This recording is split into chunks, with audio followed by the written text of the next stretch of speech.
Welcome to the Oasis of Awareness, where we dive deep into systemic change through positivity, pleasure, playfulness, and partnership. And I am Natasha Edwina, and I am very excited to introduce to you my guest today, Chamica Nicole. She is a coach, and we are here to talk about power, pleasure, and priorities, what those things have to do with each other. Welcome, Chamica. Thank you so much for being here. Oh, yes. Thank you so much for having me. I'm so excited. Yeah. So we met about, I don't even know how many years ago now, but we connected, I think, through a mutual friend online. Yeah.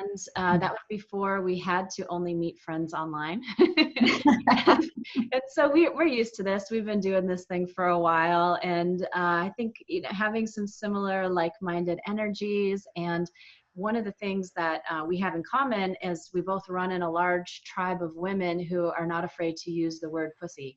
And so we have been reclaiming that word,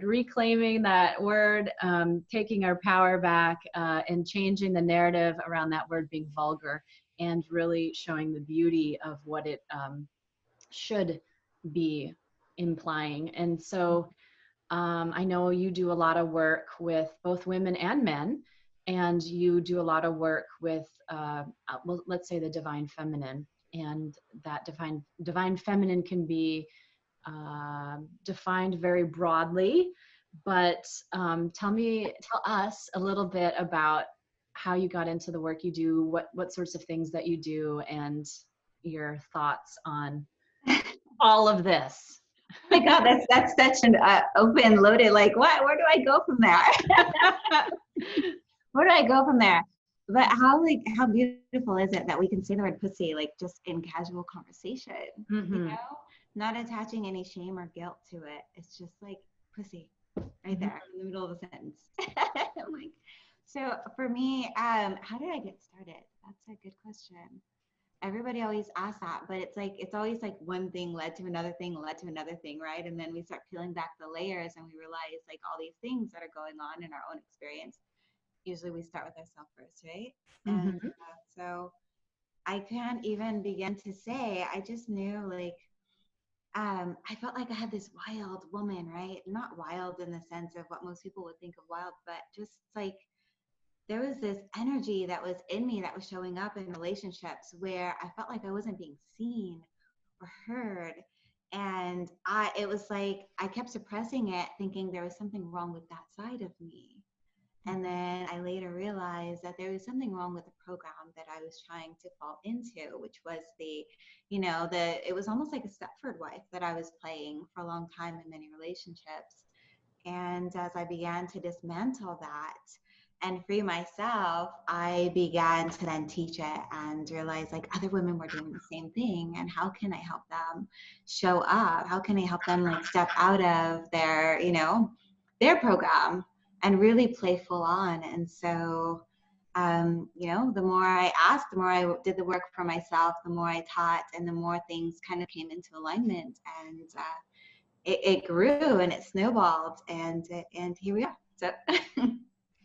I love that explanation, because you're saying it's almost like you were pressured by a system to play a role that you in your body did not feel authentic to you. It didn't nurture you. It didn't meet your needs. You weren't feeling heard. And so you found a way to break out of that container and that oppression, really, because you were being asked to be a certain way. And so I know that when people first start to break out of that container, that system, that oppressive, whatever it is, that we need to find community. We need to find guides.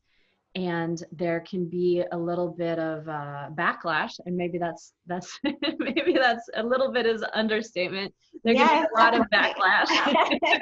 Definitely a lot of judgment that comes along with standing in that space. Yeah, and I mean, from family, from partners, from ex-partners, it could be from society in general, all of these things. And I think that's one of the things that I've appreciated about our connection and our friendship is holding the light for each other to step into that, and having unconditional acceptance of all things feminine and radiant, and even talking about, you know, sensuality and sexuality and reshaping that in a healthier way, because in our society we're so good at black and white. It's bad or good, it's this or that. And I think most of us have been raised, whether it's due to religious programming or other kind of programming of the system that you're talking about, that sex means shameful or bad, and yet it creates life, and it creates a flush and radiance in your system. And it's a very healthy thing for your immune system. And it can also be exploited because of those things. And I just had a conversation with my kids about this morning, because they're teenagers, or almost, you know, about that teenager age now. So what do teenagers, what are they curious about? Sex, of course. They're going through puberty. What's out there? Porn is out there. And, you know, I want them to know about sex, and I want their introduction to about sexuality to be a healthy sexuality, and not just what's there and banned. And now it's like candy, because it's banned and you're not supposed to do it. It's taboo. And so I feel like a lot of the ways that we connect, that we agree on, is really normalizing that healthy sexuality, and stepping into it and owning it, because it's very empowering. Absolutely. And I think that when I really appreciate your stance with your children, you know, having that normal conversation, because that's something that I also do with my children, like normalizing the conversation. You know, I'm not saying here, go out and do it, but I'm also not saying, you know, don't do it when you're ready. I'm saying, you know, here's the important facts, and here's what's going on in your body, and let's have a conversation about it. So when things show up, you can come and we can have a conversation. Or, you know, I've got my oldest, she's 21 now, but like her friends call me and have these conversations with me. And it's crazy, because it's like nobody talked to them about these things, you know? Nobody talked about what's happening in their body, or that their body was, you know, a part of their body, the clitoris is literally there just for pleasure. Like, it has no other function other than pleasure. And yet we don't get these conversations. And it's like, let's normalize this stuff, you know? Let's have that. Let's talk about it. Let's do the things with our children, with our friends, with our lovers. Like, let's normalize these conversations. Mm-hmm. What are your theories about why, I mean, because it's just mind-blowing to think about that the female body has an organ, which men don't have an organ that is solely for pleasure and pleasure only. There's no other function as far as we know. Right. And the female body has that. And we know very little about female sexuality in our culture, and even in research. So I'm doing my PhD dissertation on Kundalini energy and Kundalini experiences, and so that's a spiritual sexual energy. And for part of my literature review, I did some researching on female sexuality, and I was shocked by how little is out there. And even a lot of the, let's say even the feminist writers were saying that female sexuality has been compared against male sexuality, and it's a different model. It's a different, you know, desire cycle or whatever. But I think you and I are pretty close in age, and I know growing up, nobody ever taught me any of this stuff. Nobody talked to, and I have a very, the females in my family, I feel, are pretty sexually open as far as the culture goes. I felt like my family members were probably more sexually open than average, and yet, you know, we don't get taught this anywhere. And there was battles and I think there still are in schools about whether or not you can teach sex ed. And there were programs that came into my school that preached abstinence, and I was like, yeah, I'm not doing it because I was 11. Of course, I'm not going to be doing it. But then what happens when you start to, you know, through puberty and you start to become a sexual being, that abstinence message just literally can't survive till the end of time, and unless you're a priest, and maybe that doesn't even work so well either, No. as we've They seen. just repress it, and we pretend like it doesn't happen for them, but like Yeah. in actuality, when they really some of them have actually come forward talking about like their porn addiction and things that were going on in their bodies. So it's like, I mean, even if we want to sit and talk about sexuality, right? If we want to take it back and say, well, at this certain time, but really, like, when did your sexuality begin? Was there really a time that it turned on, or was there just a time when you became more aware of it? Well, exactly. It's like spirituality. The world is a spiritual world, whether you're aware of it or not, right? And so Right. you're born a sexual being, whether you're aware of it or not. And I think, me being a family therapist for so many years, I think, families can completely freak out the first time they notice their child doing anything that could be perceived as sexual, Right. and the child doesn't know there's anything wrong. They're just feeling their Because it body, or feels good. yeah, It it just feels feels good. good. Yeah. And when you think about it, like babies, when you're touching and stroking them, and they respond to that, they're responding to pleasure, Hmm. right? It's society that made sexuality and that sexual and sensuality perverse, that created this whole idea that any of that is perverse. And like going back to what you were saying about the sex ed in schools, there's other countries where young girls, the family will build her a hut away from the family house and allow her to go and take as many lovers as she wants until she chooses a suitor.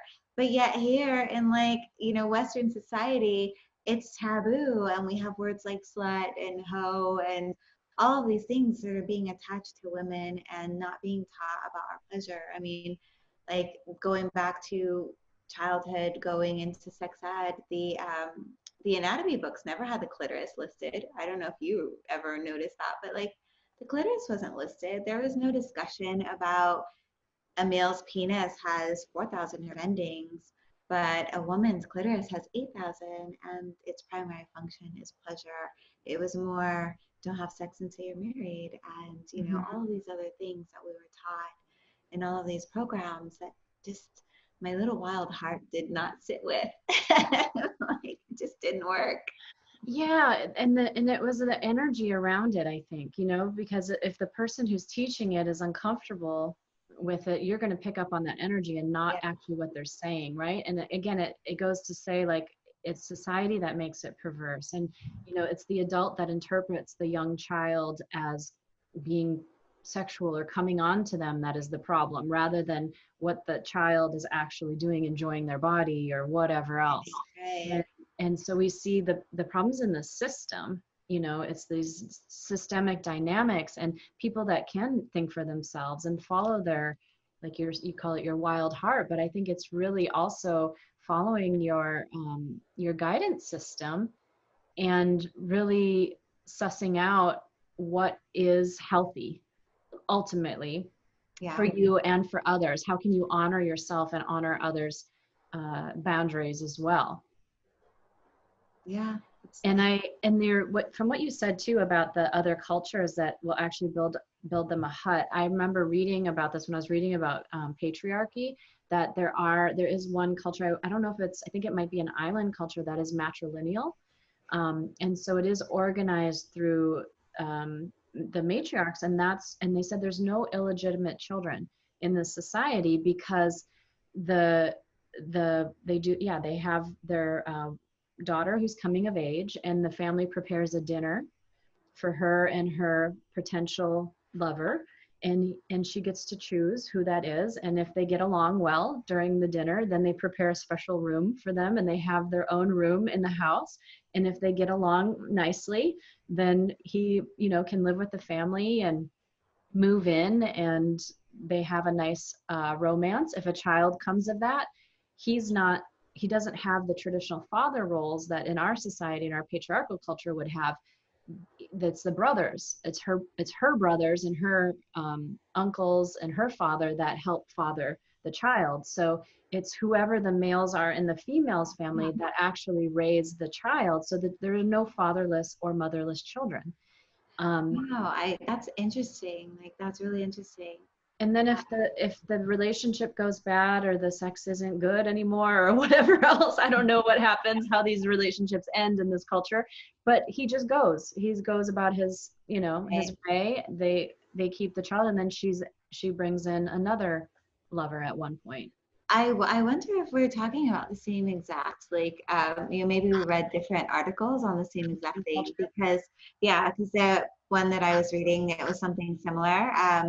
She takes as many lovers as she chooses until she finally chooses a lover. And if a child comes from that, then the mother's family takes on that child. So probably it's the same one, or maybe there's another culture with similar values, but it's just really interesting. Yeah, so the Uh, father is not parenting his own blood, or at least his own child. He's parenting his sister's children. So his lover is someone else, but he is doing the fathering and the parenting Right. of That's his interesting. Interesting. you know, yeah, the matriarchal culture on that side of the family. So I don't know, it's really interesting. And then I wish I could remember. Now I have to do some research because I remember posting about this too on my Instagram story probably years ago. But now I have to go back and see what culture this was and read more about it. But they said that it changed that a lot of cultures were like this 5,000 years ago, but it changed when land came into the picture. And so and back then, remember, we did not know how a baby came about necessarily. We didn't know how to tell who the father was, you know, and all of this stuff. Right. Yeah. So that's when, you know, marriage and this having to control this woman and her sexual behavior came about because you needed to know that that is your child, and then that child could inherit your land, right? So it's all about ownership. It's about owning land and owning and owning your child and owning the mother of your child. And so that shifted, and it's really interesting when we think about it that way. It is. You just like expanded my mind so much just in that because it was my first thought was like, oh, patriarchy, the shadow aspects of patriarchy once again, like rearing its ugly head, right? And like my woman and my child, I need to be able to prove that these belong to me, right? And then on the other hand, it was thinking about a lot of women who are raising their children singularly. And I know that there will be men who are watching this who are also going to say, what about the men? Yes, yes, we see you, we hear you. But in this moment, like the women who are doing that, right? And those men, and it's almost like, okay, was there something genetic? Was there a genetic something in them that was like I could just like sow a seed and walk off and you know move forward from this experience, and then also looking at how sisters and women are coming back to communal spaces of sister circles and the importance of sisterhood. And that's one of the things that I've been pushing, not pushing, but definitely holding space for a lot in my life, is realizing how much we women need our sisters. So I feel like we've lost that community aspect, right? The community is no longer there. And so it's like maybe the men are doing some genetic thing, or maybe they're just, you know, whatever. We could give them many titles.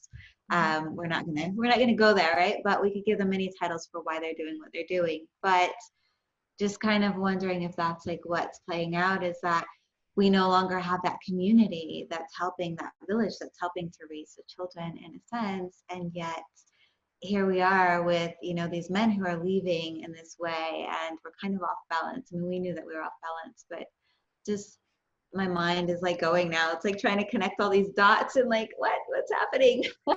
Yeah, I see what you're saying, because there are a lot of single moms and single dads, but a lot of single moms with men who are coming and going and Right. not really holding it down. And I hear what you're saying. Perhaps there's some genetic, biological thing programmed in, but and she would probably be okay back in that society where she had her whole family, her brothers, her. I Right, mean, right. I'm a single mom. I'm raising two, and I have two wonderful brothers who are wonderful examples of good men, and a wonderful, you know, stepfather also, just like a good man, and my dad, you know, they're all across the country, all in different states. So even though they are wonderful examples, how often do they actually get to see my kids? Especially now we can't really travel, you know, and it's going to be even harder. and then economic issues, it's going to be even harder to come together. So what do? You create your own local tribes, and now even more so I feel like we're having to do that because of the, again, economic stuff shut down. And people we can't exist on our own. We need that community. And I think about the, like, if I just had this thought yesterday, some of the toughest things that I've been through, I tend to be more masculine in my way of approaching problems. I get analytical. I think I can do it by myself. I could be the hero. I want to fix it like that. I have those urges. I don't know what that's about, but I'm aware of that. And when I'm going through something, I tend to like isolate myself and just figure it out, just like map it out, like use my brain instead of feeling into it or asking for help. Like asking for help is the last thing that I do after I can't do it. And I look back now and realize that is where I went wrong. That if I would have found a circle of women that had been through that situation or going through that situation, and specifically I'm thinking about like my divorce, I'm thinking about like when we had black mold in our home, I'm thinking about when I first became a mother and trying to figure out all that goes into that, the breastfeeding, this and that. I didn't join those groups of women. I just kind of try to get through it best I could through reading books and listening to what doctors said and listening to friends and mom and whatever else. But man, I could have saved a lot of time and grief and anxiety and tears and stress and frustration if I just would have found a really good tribe of women to start with. It's so important, and we forget. So I was doing my my online calls, and we were doing like sacred womb talk, and I was going through like the biggest breakup, and this was just a couple months ago. This was in August. So I was going through like the biggest breakup and like the deepest heartache. And I mean like one of the ones that like floors you to where like you don't even want to breathe, like it hurts to breathe, right? And here I am, like, like not necessarily obligated, but I'm supposed to hold space for my sisters. And here I am getting ready for that. And I hadn't put any content out. I hadn't marketed this workshop. I hadn't done anything because I'm literally in a ball in my closet, like, oh gosh, this hurts. And I was like, I'm going to reach out and ask for support. And it was such a game changer. It was such a game changer. I reached out to a sister and I was like, I really need to market this and I'm failing at this right now. Like, I'm not feeling inspired. Can you help me? And she wrote my copy. And then I reached out to another sister and I was like, listen, like, I'm going to be present and I'm going to do the damn thing. But like, I need you to hold me up before we get there. Like, I just need a powwow. And I reached out and I had like the most amazing support. And I got through the whole entire, webinar, I guess we'll call it. And then at the end, I just blurted out what was happening because these emotions were just welling in me. It was like, I just wanted to cry, right? Mm-hmm. And I normalized the conversation and the women held space for me after. And it felt like we connected even more because now I was not just, somebody who was there to teach, but I was a person and I was a sister. And it really was like so powerful in that moment when I surrendered instead of being my masculine. I'm going to just, usually I can switch it off and on, my emotions. I'm like, okay, done. Now I need to be here. And then afterwards, I'll go back to that space. And it was like, what? I'm just going to show up and I'm just going to let it be what it is. And it was the most amazing feeling for me, being held and supported by my sisters in that way. And I realized how important that sisterhood is. So I like you, through raising my children in the more masculine, like, I'm going to isolate, I'm going to figure it out, I'm going to do it, whatever. And I feel like I did it effortlessly. I did the best that I could have done with the information, I didn't know then to connect to my sister circle. But now being able to play in that way feels so juicy and so orgasmic to like have circles and connect with my sisters and feel held and supported in such a way that it's like a full body turn on that I hadn't even imagined because there was all this sister wound stuff that was coming up that was stopping me from connecting in deeply. Yeah, absolutely. I think sister wound, mother wound is just that wounding from the feminine can be, it can be even more intense than any wound that can come from the masculine. Because they're your kind. They're your role models. It's the ones who are supposed to prop you up, like you're saying. And especially, a lot of my work was with teenagers, and I would just see like these teen girls being so mean to each other. And I tended to work more with the males. Like I tended to have more male clients, and maybe again that's my more masculine energy that comes out. But I was like, I don't think I'm cut out for working with these girls. Like it's just too much. Like this is a lot.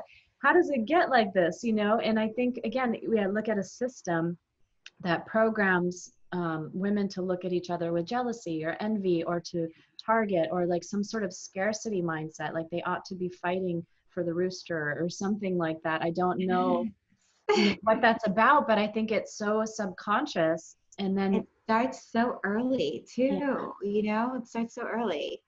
As soon as the boys start to notice your friend because she's developed before you, it's like this idea that you're less than and your sister is something special, instead of like celebrating her coming into herself. It starts super early where we are concerned about these things that we don't even need to be concerned about. and in my women's circles, when we talk about that, both of those women are unhappy. The one who developed early and now is getting all this attention, and Right. she's also getting really negative attention from the other girls, and she just feels awful and isolated. And then the one who feels like she's being ignored and not noticed or whatever, Right. she's feeling like she's not worthy. And you have now a whole group of women feeling not worthy, and it's so sad. It doesn't need to be like that. If we could move toward each other, Right. that and really truly hold each other. And I know I've been fortunate enough to build not one but several circles of overlapping circles of sisters, and found women who are unconditionally supportive, who are, aren't critical. They're acknowledging, they're supportive, they're holding, you up to your highest. They're not threatened by the good that's happening to you. They're not threatened when you're looking hot as fuck. They're not threatened when, you just did something amazing, or something came to you. They're celebrating with you, and they know that they're next, that sort of thing. And that sort of energy is so empowering, because together we're so much stronger than alone. And I know, even with my work with domestic violence, the first thing an abuser will do is try to isolate the victim, cut off their support system, cut them away from their family, not let them see their family, talk bad about their family so that they shy away, or talk bad about the friends, or you can't go out with her, she's trouble, or whatever else. That is a very strategic move, whether it's conscious or unconscious, if you want to control someone. And so, as we're talking about this system, moving towards your sisters is one of the, it's your inoculation from that. Mm-hmm. It's what will It keep you is. safe. It is, because there's so many times where sisters will share in circle, something that's happening in their relationship, or that their partner was abusive, etc. And when the other sisters show up to support, it gives that sister the strength and courage. And there was like one sister in particular who, um, she didn't leave her partner, but once her energy shifted and she was like, oh, I'm not going to take this. Like, I know my worth and I know that I don't have to. Her husband's energy shifted. He shifted and was like, oh, you know, okay. Mm-hmm. And so it's that energetic exchange that we experience when we are in sisterhood, when we're sharing and we're saying, because most times if you share something you've gone through, there's another sister in the circle that's going to be like, hey, me too, I had something similar, or I had the same scenario, etc. So it's like when we normalize, again, coming back to normalize, right? We Mm-hmm. normalize these conversations, then we realize like how many other sisters have gone through what we're going through, or are able to hold space for us as we go through that. Mm-hmm. Yeah, and I think sometimes we get caught in a role. So like your friend that had the husband that shifted, everything is relationships. Everything happens through relationship, and one person can change the dynamic of that relationship. And so stepping into your power and holding your power is really powerful. The other person will shift and change in response to you.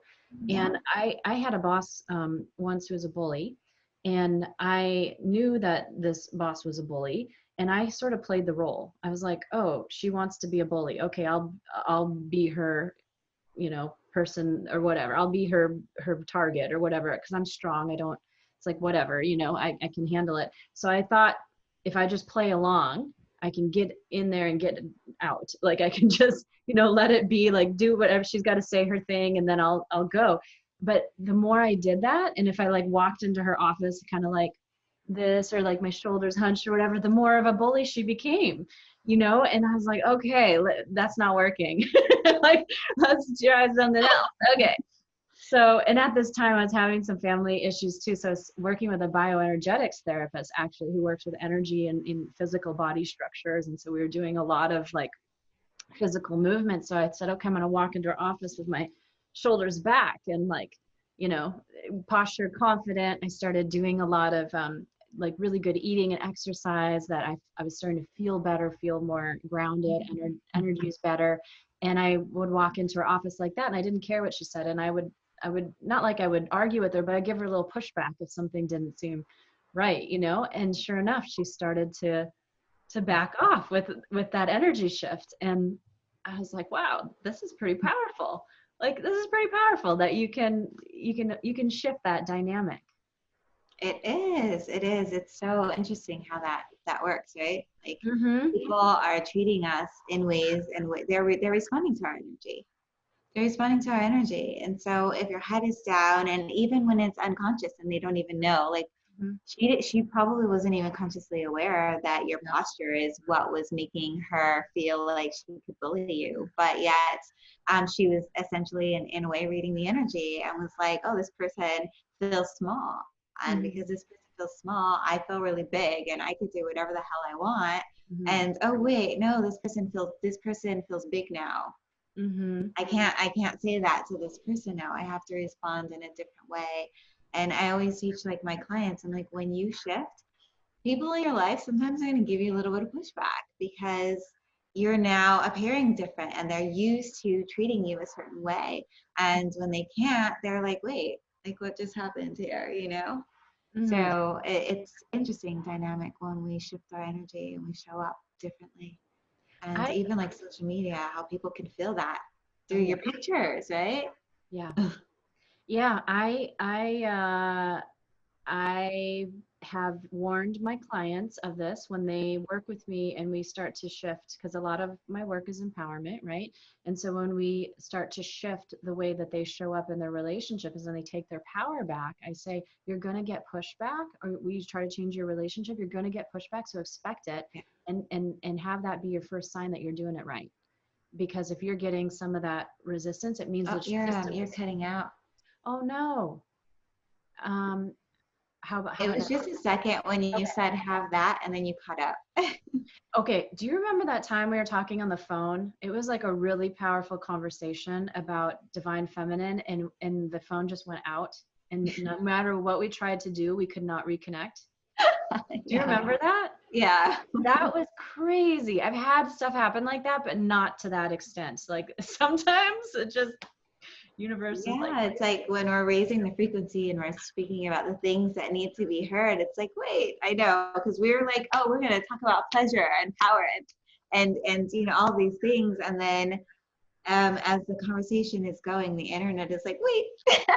well, and it's exactly a mirror of what we're talking about. We're talking about, you start to shift the system, you start to shift Yeah. the dynamic, and you get pushback. And so Yeah. now, even like energetically, our devices. So let's just say a prayer. I always say, Archangel Michael, come with your sword and protect the energy around this conversation, around my Right.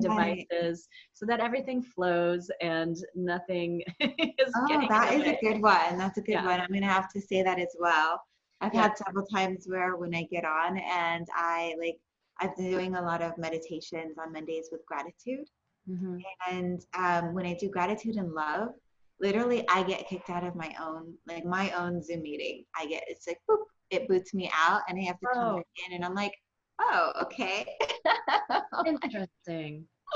But if I'm just doing like, chakras or just like, any other kind of meditation, it works fine. But as soon as I start channeling and really feeding into like giving gratitude and raising the frequency and all of these different things, the internet, it just boots me out.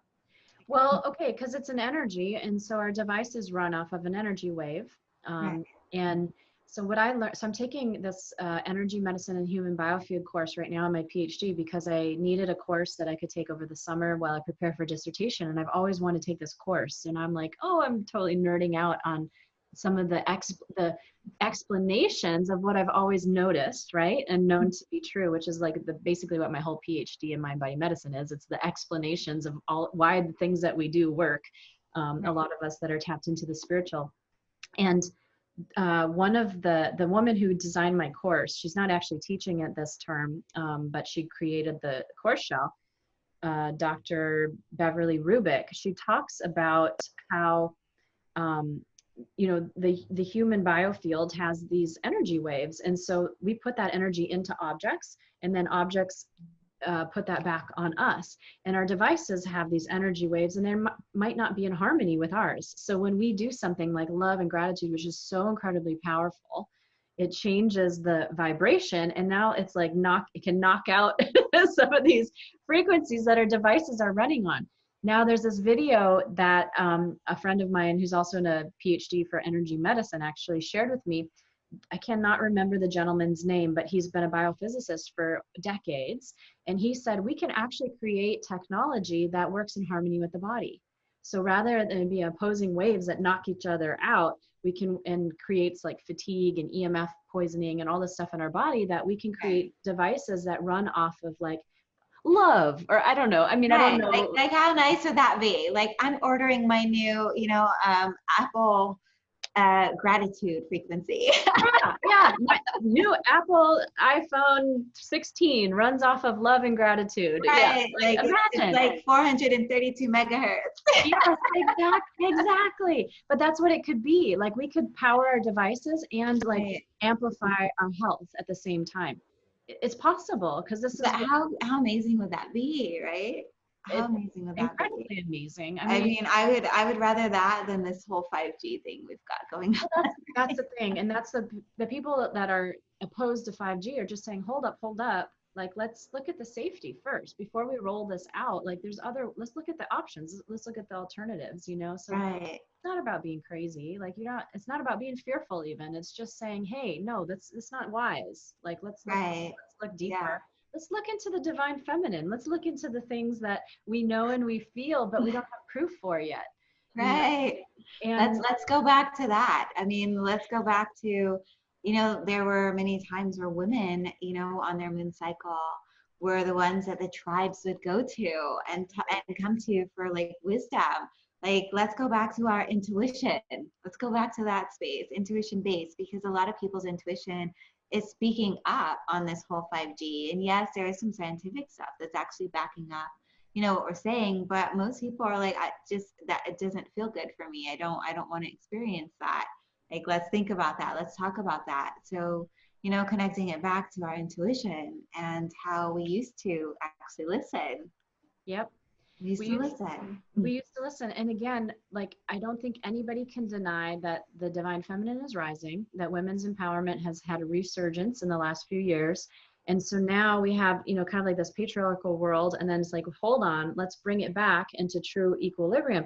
So when we go back to that ancient knowing and that intuitive wisdom, that is sort of, the divine feminine, at least in the yin and yang kind of way of looking at it, the Taoism and all of that concepts. And it's not about women taking over. Like we say, the future is female. To me, that doesn't mean that women are going to be all powerful rulers. It means that she's going to reclaim her throne with the, there's a king and a queen. The same thing. I love that. Yes. And so many people are like, oh, you're a feminist. I'm like, you know what? You should be one too. I'm not a feminist in the sense of women are better than men. I am speaking, like you said, same thing. Balance. We have the patriarchy, and the matriarchy needs to rise up so that we can be balanced. We can stand together instead of one here, and we're not trying to be here either. It is balance. I see so many similarities in ways like I just fall in love with you all over again. I'm like, oh my goodness, like all these different things. Like, yes, I think that Yeah, too. exactly. Well, energy, like minds, like energy. But yeah, it's like that intuitive wisdom and science. Let's go back to honoring that intuition. And now we have such good science. Let's harmonize. Let's create the kingdom that has the intuition and the research. And yeah, the king and the queen, and we need the healthy masculine, and the masculine, the divine masculine, needs to create a space for her to sit at the throne. So that's the job, I believe, of patriarchy, divine masculine, whatever you want to talk about it. They have to create the space, share the mic, and then Right. the divine feminine, or women, or whoever is attaches to that feminine, needs to speak up. They need to hold on to their power, grab their power, show up, throw their shoulders back, put on some lip gloss, I don't know, whatever you need to do, and Right. be like, here, I'm sitting here next to you on this throne, and I deserve it, and I'm worthy. Yeah. And so what are the daily things that women, or anyone, I say I don't work with just women. Probably about 2/3 of my clients are women, a third are men, but a lot of the men that I work with are very like wickedly smart men who just want more balance. They want to honor that intuitive wisdom along with this logical brain, or they want to understand their relationships, or how to understand the females in their life better, the women in their life. So I say I work with the divine feminine. I give it its space. I give it the microphone. I help people realize it, in themselves. And so if we are talking, whether it's to women or those that want to raise their give more space to their feminine energy, what sorts of things can we do daily that are empowering? I mean, orgasms, obviously, like that's an energetic vibration right there, right? I'm like, it's masturbation May. Let's start there. Yeah, there you go.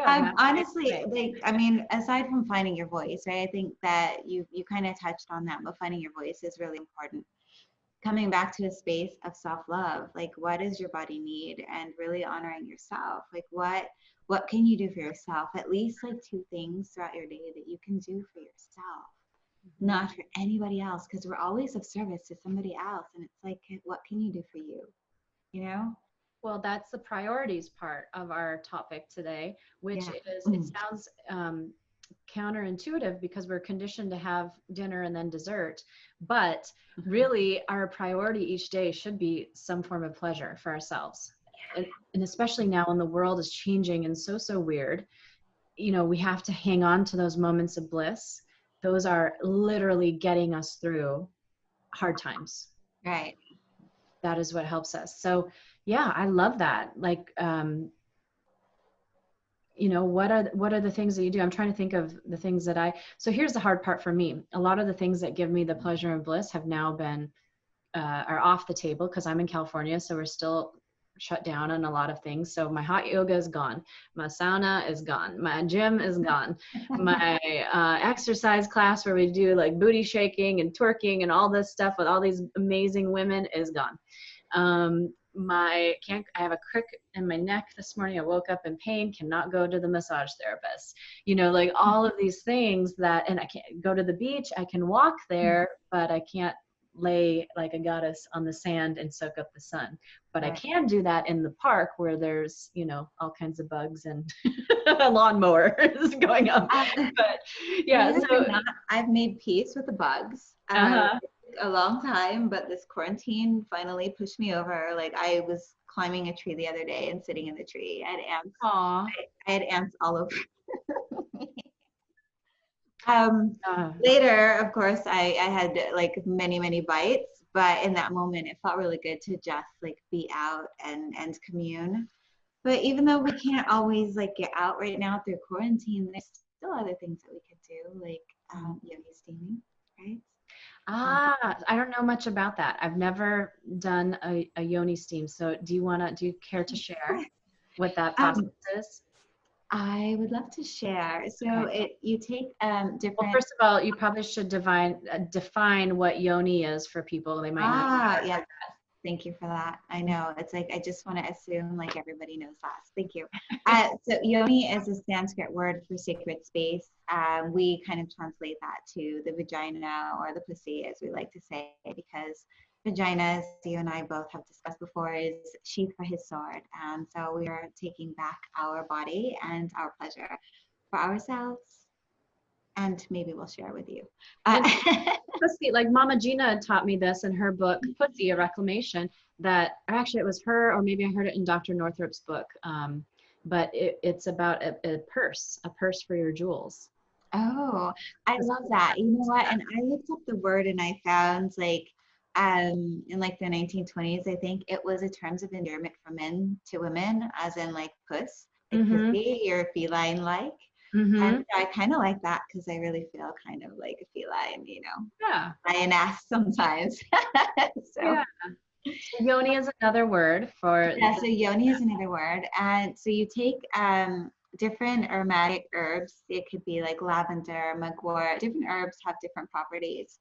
And you put them in a bowl and then you add hot water. So you don't want super, super hot because we don't want to burn ourselves, but just hot enough to create a steam once it hits the herbs. And then the medicinal properties of the herbs are actually released into the water. And as we squat over it, hover over it, some people use like a steam box, so many different ways that you can do it. But you wrap a towel around, and as the steam comes up, the vulva actually swells, and there's the mucous membranes that are porous. So the steam and the medicinals are carried up into that. It feels really good. And I know the concept of like, I'm going to sit on something hot sounds super scary to a lot of people, but it feels so amazing. And it's like the ultimate self-care. So I like squat over a bowl and I'll get some fruit and I'll stage and light some candles and I'll eat some chocolate and just like kind of sit in my own little personal space. And it's like I'm connecting in and I'm doing my womb care and I'm loving on myself in that moment. I love that womb care, and and what came up for me as I was listening to you is just energetically, it's almost like a ceremonial act of receiving. You know, you're receiving, and it's a very gentle process, receiving these herbs, these medicinal herbs into your membranes, into your body, and yeah, I mean, it's like a different kind of spa ritual. Right. Yeah. There's your spa right there. The spa. Like we could go get our nails done and our facial, and then they offer a yoni steam in the 2020s. Yeah. Well, some places do. I don't know if they do like your nails, but some places do have like combined where you can go and get other services. One day, hope to have that in my space. But in this moment, you know, I just have the herbs. But then afterwards, I just give the herbs back to the earth. So it's kind of like, you know, I'm receiving, but then I'm giving back and I'm blessing the earth with the herbs once again. So. And this is, yeah, I love that. And some women will use diva cups and collect their menstrual blood and offer it back to the earth too, as a, you know, as a way of honoring the cycle of nature. I'm a creep leader. Have you tried the diva cup before? I have used it and it worked for a time, and then it's just not very consistent for me. Okay. Yeah. Now I'm experimenting with the what is it called? The discs. They're I can't remember the name of it, but they're like little plastic discs that actually like instead of is it like the inside? I'm not from I don't know. It's like a circle ring and then it's got like kind of like a little pouch at the bottom. Yeah, yep, and it covers the cervix. So it goes higher, so it kind of covers the cervix rather than the cup, which kind of covers in the canal, right. I used that like, oh my goodness, early 20s. It was called Instead, and I know they have like a newer version now that has a different name, but that was what I used. For the last 6 years, I've just been free bleeding and letting my body do what it does.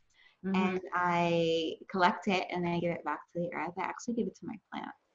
That's why they're so beautiful. There you go. Yeah, I mean, there's a lot of nutrients. I would say because I'm not having a lot of success with this disc that I'm probably essentially free bleeding with you. It's not really working. I'm like, what is this? It works the very first time and I keep wanting it to work like it did the first time because it was amazing, but It's just, I'm no, something's doing wrong, or my cervix is just like, like not participating. Like, So like I want to be bless free her. too. Yeah. So, but I mean, I love this idea of the bringing attention to the womb space to do the womb healing, whether it's yoni steaming or experimenting with more natural period products, or more natural birth control. I can't tolerate any of them at this point. None of them are good for me, so it's nothing. And also doing I don't know, like yoni eggs. Like yoni eggs is another thing, which is a crystal, which is in the shape of an egg that you can insert, and there's different opinions about how long or not. And I should put out the medical disclaimer, because Goop got in trouble. Oh, there it is. And Goop got in trouble for talking about yoni eggs.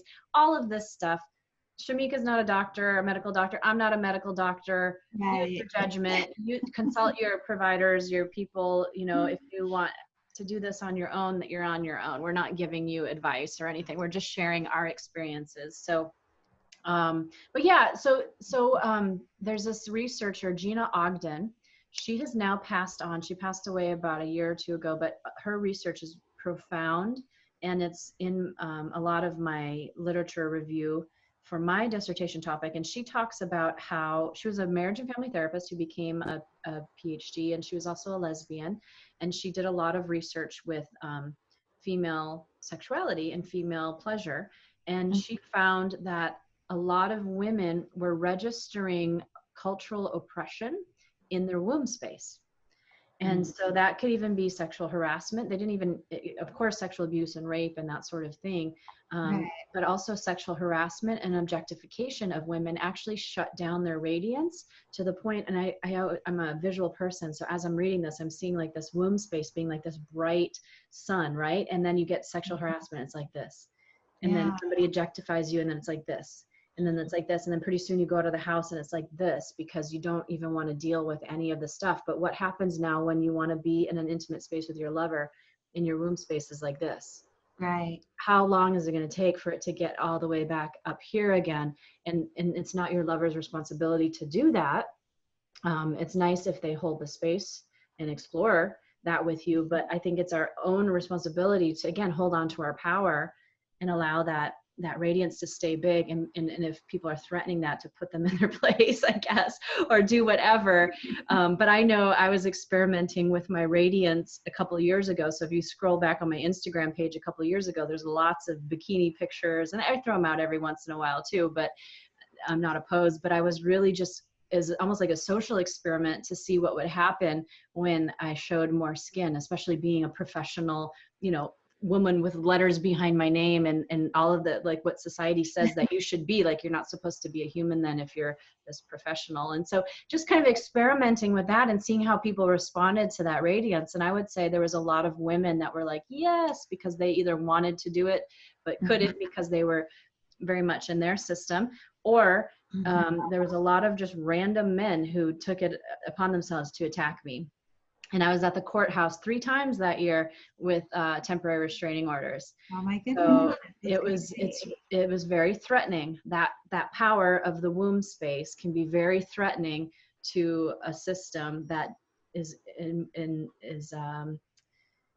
wants to control that and to keep it small. I love that. I remember actually speaking to you when you were showing more skin, right? And I go back and forth, like, with my Instagram page. One minute there's like all of me, and then like all of a sudden I'm trying to keep it more uniform. And I actually was speaking with another hypnotherapist just recently, and was saying like, oh, I really need to grow my social media and be more present on social media.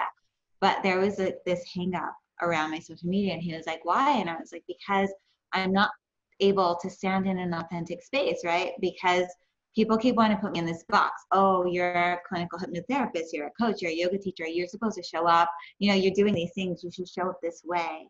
And to me, it's like, I should show up however I show up. And so when I'm not standing in an authentic space, it doesn't feel true for me, and I don't want to do it. And so I started like not posting. I spent 3 months not being on my Instagram. And he said to me, well, I love looking at the pictures of you naked with your plants, but I don't really know what that has to do with what you're doing as a hypnotherapist. And I'm like, huh, it's so interesting how yet you felt like you wanted to come and say something to me in a way to let me know, like to just that subtle shift, right? Of like, you shouldn't be doing that, you know? Mm-hmm. I'm all for it because it's pleasing my penis, but like Right. at the same time, like, you're a hypnotherapist. Why are you doing that? You know? And it was like, and I stopped and I was like, you know what? Screw you. And for the first time, I stood in a role of the tantrika. And I was like, I'm revamping this whole damn page and I'm coming back as my damn self. And if you feel called to work with me as a hypnotherapist, it's because you are seeking the medicine that I have to bring. Mm-hmm. And if you don't, then I bless you and I love you. And I hope that you find somebody who resonates with you. But I'm not playing small and I'm not hiding my radiance for any freaking body. Like, I'm just not. I refuse. It feels so good to be in my body. And I thought I felt good before, but I didn't realize how much better it could feel to like touch my body and be touched and all of that until I did the work to finally release all the programs that were binding me. And now I'm like, I work too hard and I feel way too damn good to let anybody take that away from me. Like, I refuse. So if I got to be ass naked with a hypnotherapy sign, like Well, that would, again, you're talking about authenticity. That would be very much you. I know we've had these conversations before about we just love to be naked. You spend time naked in your backyard. If I could, probably shouldn't even say this publicly, but I started sunbathing topless on my little patio. My neighbors can see in easily, but I just don't care anymore because I'm like, if I'm stuck and I only have one little patch of sunlight for 2 hours every day that I have access to without having to go, see where I can be legally in public or whatever, I'm just like, I'm going to do whatever I want. But so it's not about other people. It's being authentic, and then other people having to deal with their own reactions. So this man projected on you whatever belief systems he grew up with or whatever he saw, without really seeing you for who you are and what that means for you. And I think that's what's really important is the things that you post, you're not posting for attention. And even if you were, that would be fine. It would be fine. It's lovely to get attention. The feminine loves positive, healthy attention. It's about being who she is, affirming her power, feeling herself, right? And that's what I love about your posts and your page, and I'm always supportive of that, because when you do that and show up that way, it makes it okay for other women to do that. And also want to mention that maybe that's not her personality and she doesn't want to do that publicly. That's just as powerful because it's authentic to her. Yeah, it's however we want to show up. It's however we choose to show up. Some women are so empowered by being completely covered, and some women are empowered by being completely naked, i.e. myself. But it doesn't make one better than the other. It just means that we should be able to show up however we show up, completely in our power. And it's just society should make more space for that. Mm-hmm. Right? Even going back to what you were saying like a moment ago about like the little micro traumas and things that we register in that womb space and closing the womb off. And it's like, so many people have this idea that trauma has to be this huge thing, and it's those little microaggressions that shut you down even within your partnership. Mm-hmm. It's those little microaggressions that shut you down until you get to a space like here. And it's about teaching women how to put up those boundaries and how to say, like, I'm not going to close myself down. If you don't like this about me, you can go, but mm-hmm. I can get another you. I can't get another me. And that's not to say we just throw away our relationships, but we don't compromise ourselves in such a way that we lose sight of ourselves and we shut down from our own radiance, our own shine, our own pussy, for that matter. Yeah. Like, we're closing that down. For what? For who? Why? It's amazing. Yeah. Yeah, absolutely. And I even think of my daughter who's turning 13. And so she wants to, she follows beautiful women on Instagram, or she sees, you know, all of the ways that women are showing up. And ever since she was itty bitty, she's wanted to be an adult. Like she's just always, you know, she's just that kid that just can't wait to be an adult, right? Right. And always, you know, very precocious in that way. And she'll put on a half shirt or something like that. I'm not, I always have to have this very careful conversation with her, because I say to her, it's not that there's anything wrong with that, and there's nothing at all wrong with your body or showing your body. It's just that you are not mature enough to know how to deal with other people who are going to respond to seeing your body that way. And so let's change, like put something else on, and just I'll keep teaching you. And the other women in your life, you know, will keep teaching you hopefully the right way to deal with and how to shut down and hold your power in those situations when you are misjudged or objectified or whatever else. And then when she is an adult or whatever age that she finally kind of grasps that, I'll be like, you go do you, girl, you know, like do whatever makes you feel good. But I feel like as a mother, it's my job to protect that womb space while she learns the power of her power. Isn't it unfortunate though that we have to say things like, you aren't mature enough to deal with, right? You aren't mature enough to deal with. You aren't mature enough to deal with you being you. Yep. No, you aren't mature enough to deal with This young boys and the world, society, not respecting boundaries and having compassion and, you know, even just common decency in that sense. So because the rest of the world wasn't taught, you know, from a space of awareness, you have to now, you know, change the way that you show up in this moment. Yeah. And that's unfortunate. It is unfortunate. And I would even say that it's less young boys and more so older men, you know, that just, it's again, it's like patriarchal notions. And I've been really impressed with actually the millennial and younger generation in general, with how they embrace these more, you know, these conversation of equality and, you know, more. You know what, that is a good point. That is a good point. And I think I was kind of just like walking, you know, tiptoeing on eggshells around that and not wanting to say men, because it was like, then that opens up this whole conversation of men feeling like they're being attacked. But at the same time, it is not fair that women have to be mindful. I had a conversation with a gentleman that I've been like talking to off and on recently, and the conversation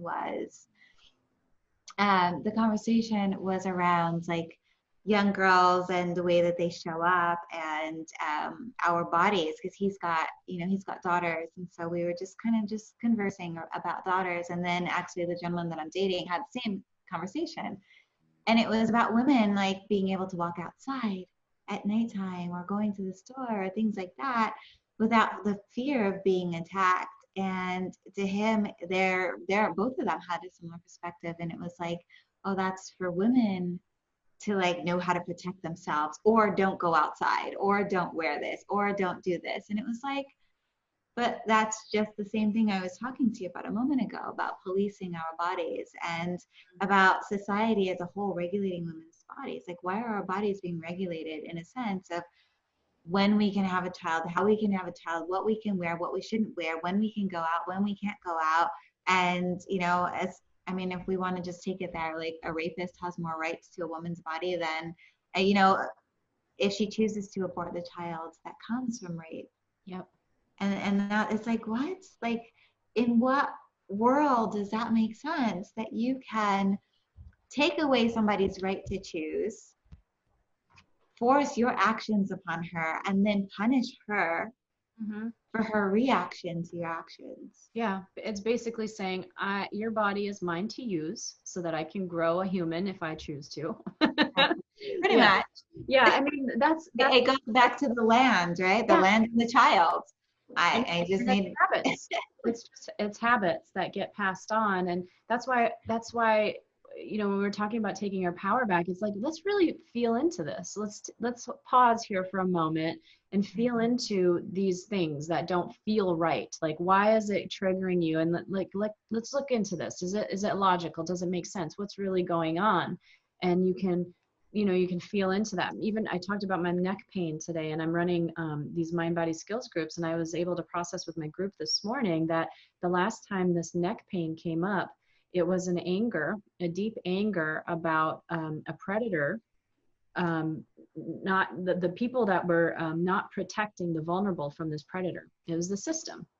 And then I thought, well, isn't it interesting, now I'm getting this neck pain now when we have predatory businesses, like big corporations, predatory politicians, predatory forces right now that are completely exploiting a crisis, a situation, and preying on the vulnerable. And now my neck pain, comes back. And so by sitting with it and journaling with it, I was able to connect the dots. And I'm like, interesting, because I consciously wasn't as aware as my body, Right. like screaming at me, because I can barely, move my neck when I wake up this morning. So it's interesting to look into what your body will tell you about the environment that's not right. Again, that's the divine feminine. Like I said, when we before we started recording, the card that I pulled is, the moon card. It's about understanding the intuitive messages. It's the divine feminine. And I reflected to you, Chamica, that we like to sit and soak up the sun, but we don't go out and stare at the sun. We are mesmerized by the moon. We stare at the moon. We just feel this connection to it. And that is the way that feminine radiance works as well. When the moon doesn't go chasing after the sun, the moon rises when it's time to rise. And Right. and it plays off of the sun, the energy from both. So you got me holding my crystal now too. I'm bringing all the love in here with this like rose quartz yoni egg right now. Yeah. So it's really interesting. I mean, I think we could probably go on for days and days about this topic. It's so fascinating, and we're just kind of scratching the surface right now. But what kind of work are you doing that you could invite anybody that's listening to, if they're wanting to find a tribe, if they're wanting to honor the womb more, if they're wanting to awaken this wild woman inside of them? Oh, well, I've got lots of yummy things that are coming up. I do monthly sister circles right now. They are virtual. So that's like exciting. And I have a retreat coming up in September. It's Return of the Wild Woman.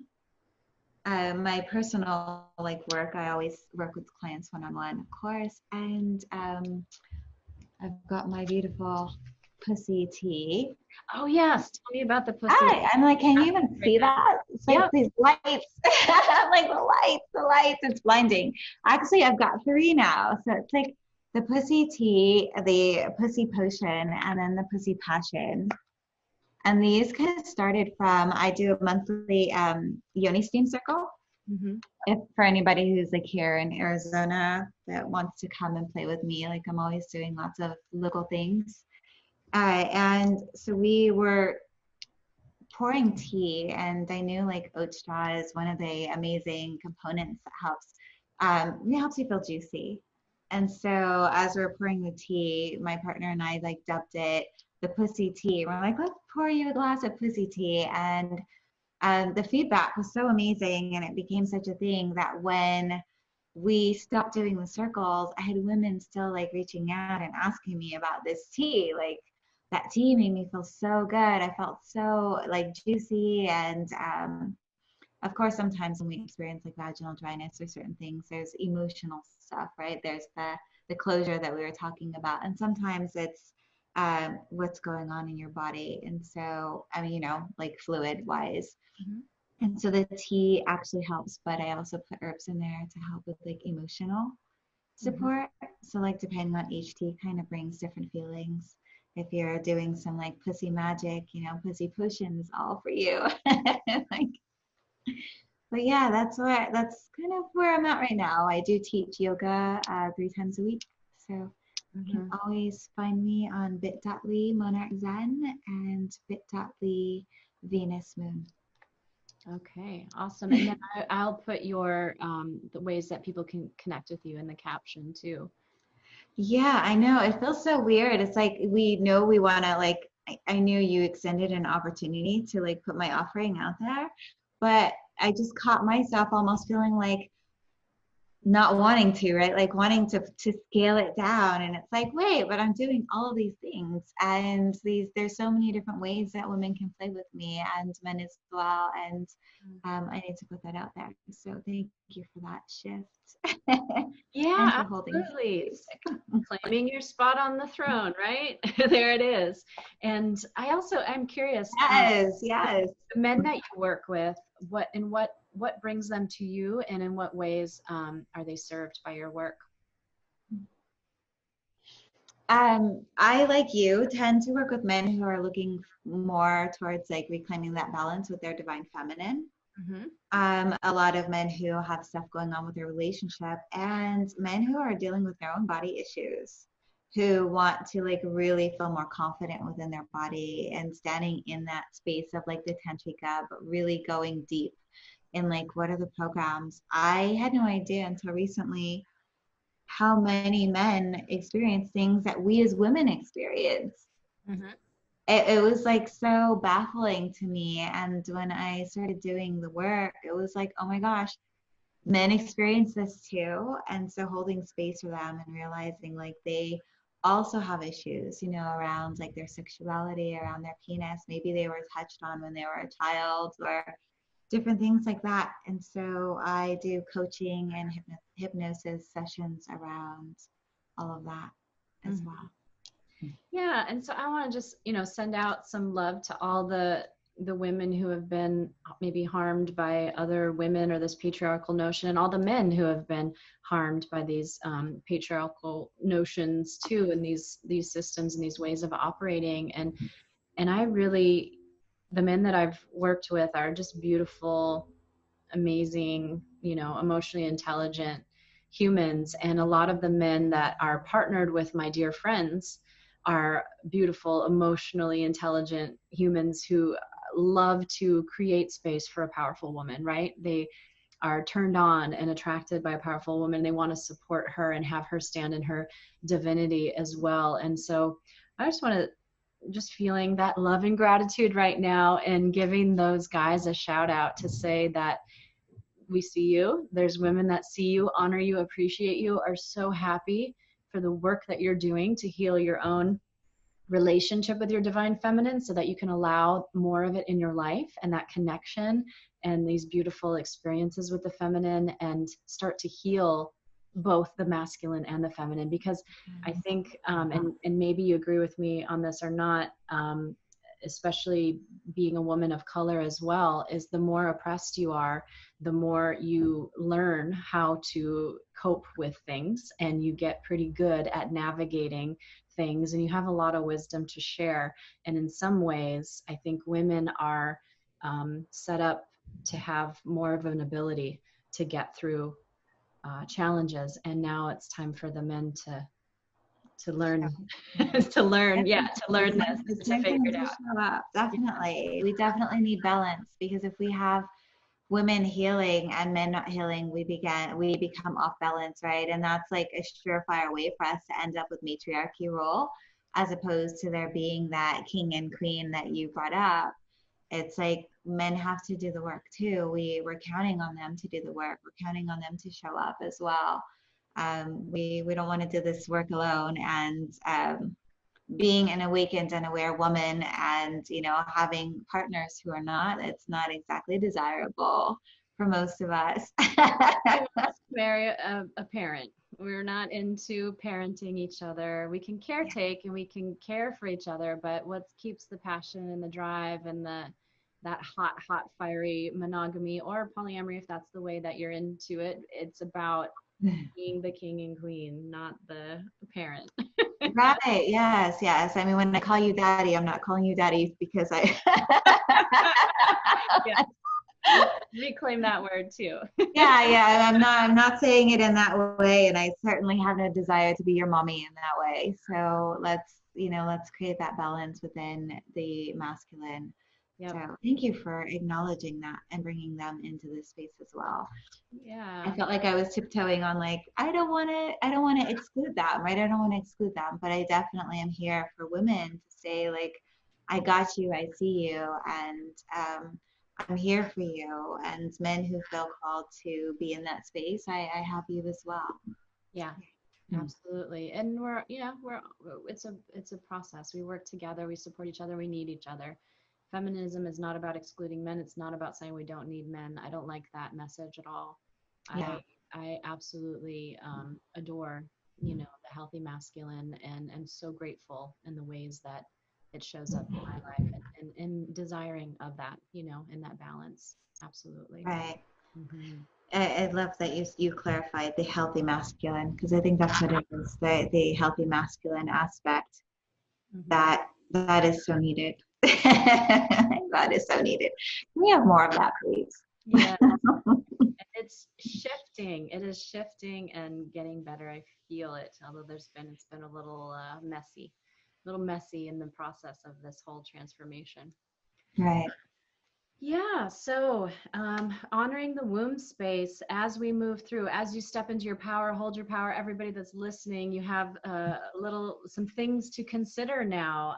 Holding on to your sexy in whatever way that means to you, what makes you feel pleasure each day, whether it's sexual, sensual, just moments of bliss, coffee.